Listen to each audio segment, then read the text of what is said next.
What's going on, guys? Tarnim here. I'm creating this video just so I can show you guys a walkthrough of what exactly you're supposed to do when you're starting up with Pro Tools. Oh, and be sure to like and subscribe and hit that bell so you guys can be notified when I upload another video. Alright, so you just opened up Pro Tools and there's some questions here that is prompt up and come up on your screen. Alright, so just to kind of give more light to that, file name. This is basically what would you like to name the project. And if you would like it to be saved onto your storage, or if you'd want to upload it onto the cloud for backup. And it's going to be showing you right here where it's asking the file type. If it's a WAV or AIFF, the difference is basically if you have a Windows or if you have a Mac. All right, and then it's going to ask you for the bit depth. And that's going to be something that you're going to have to look at the device that you're using and just see what is the specifications for what is the bit that it can handle. And also here at the bottom where it's showing you prompt for location, I like to select my actual folder. And this can be any folder that you would like as long as it can handle for a project to be in there. And just you can organize that in your own way. From there, we are met with a black screen. There's nothing to click on. Of course, we can go up here, but a simpler way, you can press Control equal. And you can do it this. You can press that again and go to the back end again. Here from the front end, we see Setup. And if you go to your playback engine, and this should be showing you your interface that you're using to record audio and where the sound is going to be coming from for you to play it back. Right now for this tutorial, I'm using a Volt and the output is connected to some studio monitors that I have here. So with the buffer size, what that is the number of samples it takes for your computer to process any incoming audio. Higher number then would mean that it would take a longer time. Lower number would mean that it wouldn't be taking that long. And sometimes if you set the buffer size too high, that's going to create latency. There's going to be an echo when you're talking to the microphone or you're playing an instrument. So typically stay with a lower number just to be safe. All right, when it comes to the disc playback, the cache size showing right here, I typically would like to have both of these together so it just doesn't affect anything. There's no latency, the performance is fine. Now looking at the I/O setting here, and a lot of times if you're having any kind of issues with your interface, a lot of times this can help out. So right here I'm using the Bolt and that only has one in, two out. And that's what's showing up here, that's just one in. In the past, I was having trouble connecting my Universal Apollo 6X to my computer for it to be read here on Pro Tools. Luckily, I figured it out. But yeah, one of the steps that I had saw was to delete all of the inputs, all of the outputs, delete the pathway, and then you would close down Pro Tools, reopen Pro Tools, and then that would fix out any kind of bugs that could have been keeping my interface from working with my computer and being detected from my DAW. Let's get on to the fun stuff. To create a new track in Windows, it's Control-Shift-N for November, and Apple users, I'll have your information for how to do that. And then you are given a few questions. How many tracks would you like to create? How many new tracks? And would you like to have this mono or stereo? Those are typically the only two that I used. All right, mono is whenever you're recording audio through a microphone. This can be for vocals, this can be for guitar. When it comes to stereo, you're going to be able to use that for drums, for acoustic guitar. If you're using virtual instruments, those are stereo as well. When you're using auxiliary channels, master faders, those tracks are in stereo as well. And let's go ahead, and what I'm going to do is create several tracks so you can see the difference between them. I have a mono audio track, I have a stereo audio track, then I have a stereo auxiliary track, I have a stereo instrument track, and a stereo master fader. All right, and then I'm just going to go ahead and go to the back end. Again, we do that with control equal. So we can see that. And I want to show you guys what is the difference between, I mean, they're both audio, so they're both a bluish navy blue color. What's the difference between the mono and the stereo? Mono, you only have one signal that can be panned and you have only one knob. But then with stereo, you have two knobs. And then you also have two signals that are showing up here for this track. And that's going to be the difference between mono and stereo. Mono, you only have one. You just have one signal. So what I like to do whenever I'm recording, per se, like a chorus, I like to triple my takes. I like to have one track centered, one to the left and one to the right. I digress. So I uploaded a song that I had did in the past just so I could properly demonstrate exactly what Pro Tools can do. Moving your attention to the left of the screen, the top left of the screen, and you see right here where it says shuffle, spot, slip, and rel grid. I don't play around with shuffle or rel grid. Slip is what I usually always use. Spot, if you're a really skilled person where you can tell the right time, like the minute, the second, this would work great for you. All right, like, or if maybe if you recorded a vocal track without the instrumentation and you just want to make the timing right, yeah, I primarily stay with slip, and that enables me, yeah, to just go like moving my audio like wherever I'd like it to be. And then right here where I'm gonna show you these guys, okay, so we have a bunch of tools right here, and this one is great. Like, let's say you do a recording and there was a mess up and you just want to get rid of that mess up.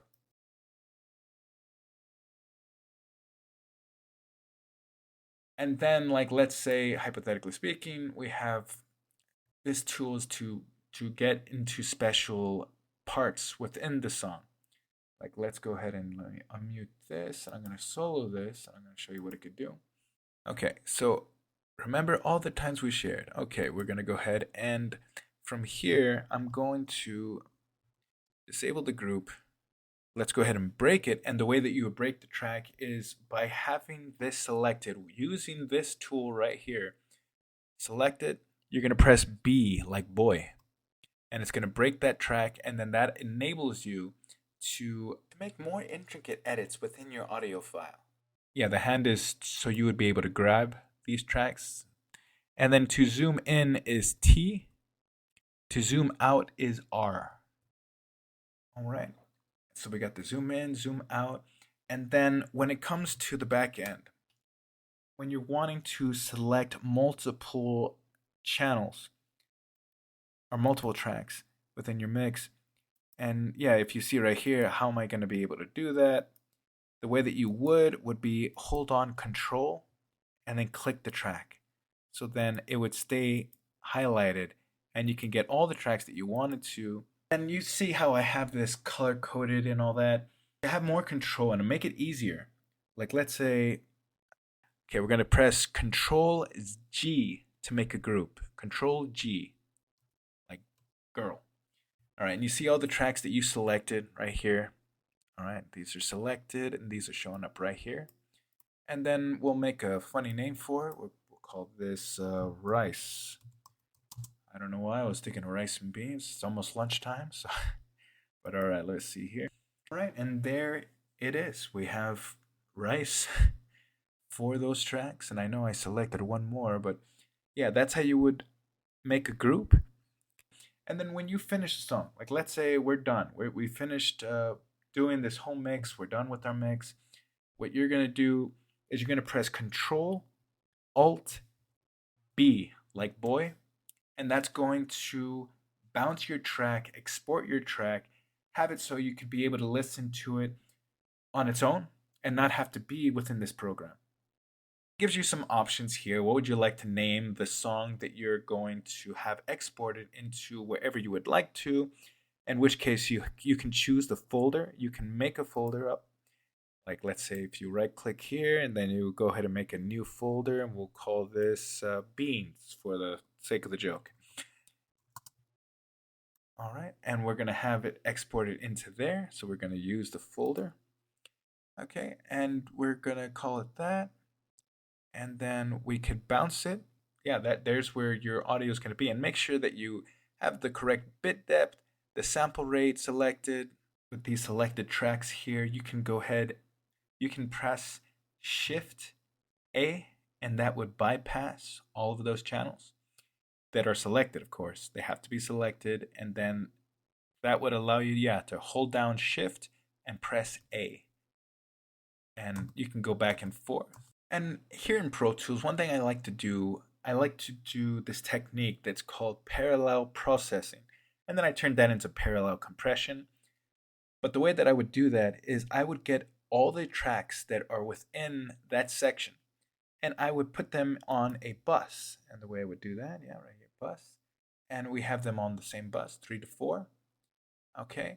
And then we have that for every single one. And then when it comes to the auxiliary channel, that's where we're going to put it in the input, that bus 3, 4. So all of these drums are going to be going into this auxiliary input. And then the output for it is going to be for 1 and 2. So it comes out of my speakers or my headphones. I know one thing that I know you guys can see and I haven't really went over is how to change the color. I have a bunch of colors here and I like to do that to kind of liven things up because everything's kind of dull if you leave it like standard. So just going through on how to change the color, you double click the end of your audio track and you can change it to whatever color you would like, any color. And yeah, it'll do as you wish. Here from the front end of things, we're going to go ahead and look at, let me see what track would be the right one to go for. And we're going to use the grabber hand. I want to strip this track. We're going to strip down this track of all of its silence so that it just looks cleaner, looks better. What it's going to do is it's going to get rid of all of the audio that's at negative 48 decibels, which is pretty much near silence. Strip that. Okay. And that just makes the, I mean, if you do this to every single track, and what you can, all you have to do is select them, Control U, and you have the option there to go ahead and strip it down. One last thing that I want to go over with you guys, I'm going to have this being recognized so it can show me the volume. So you hear this track, I'm going to solo it out so it can be the only thing heard. Using automation, and the way that this is going to work, you're going to use the hand, the grabber tool, so you can be able to, like, let's see here. Okay, right here, you see this loud, where it says, where I'm saying loud. We're going to go ahead and decrease the volume on this one. Okay, so the way that we would do the automation for this, all right, so looking at this part of the audio track, and this is, again, with the volume showing. Right here, you have the choice of waveform and volume. And this is how we get the automation going. Okay, so we hear this. Loud and clear. Loud, okay. So for the loud, we're going to go ahead and decrease it. We're going to put it right here. And we can go ahead and cut that down. And now it's like, okay, I want to have this back up. So it's not going too bad. And yeah, now it's loud. And if I disable that, so we hear it after. And then let's go ahead and do it before. Yeah, so it definitely decreases that volume for that time. Then you see right there what I did with the automation on the front end. We see that decrease of volume, okay? And now I'm going to go back to the back end and look what happens to the faders when it hits that part where I decrease the volume. It lowers it. And that's basically automation in a nutshell.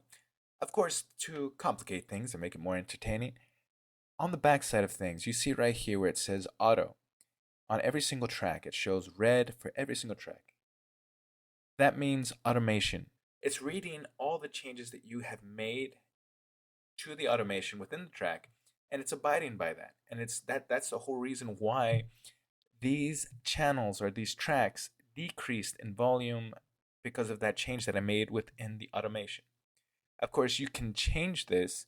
You can turn them all off and it won't do anything. If you write in anything in the automation, it won't do nothing. Going through the other options that are listed here under the automation tab, you can also write in your track.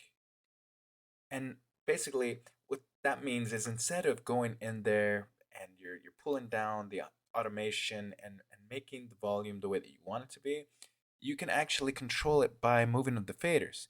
And I'm going to go ahead and do a demonstration for you guys with that. All right, so I'm just going to go ahead and do a demonstration of how I can control automation just from the faders. Playing this back, solo to track. Say this loud and clear. There is no need for a chance of it. All right, and from that demonstration that I did with the automation, going back here, and you just see where I decreased the volume and I rose it back up. And those are things you can do with automation. So you can choose whether you want to write it from the front end or if you want to just pull the faders up and down, whichever you'd like to do. And this wraps it up for my Pro Tools tutorial. And if you guys have any questions, don't hesitate to leave a comment asking any of those, and I'll get back to you as soon as I possibly can. But alright, you guys take it easy. Make sure you guys like and subscribe for more Pro Tools advice and help. Have a good one. Be safe.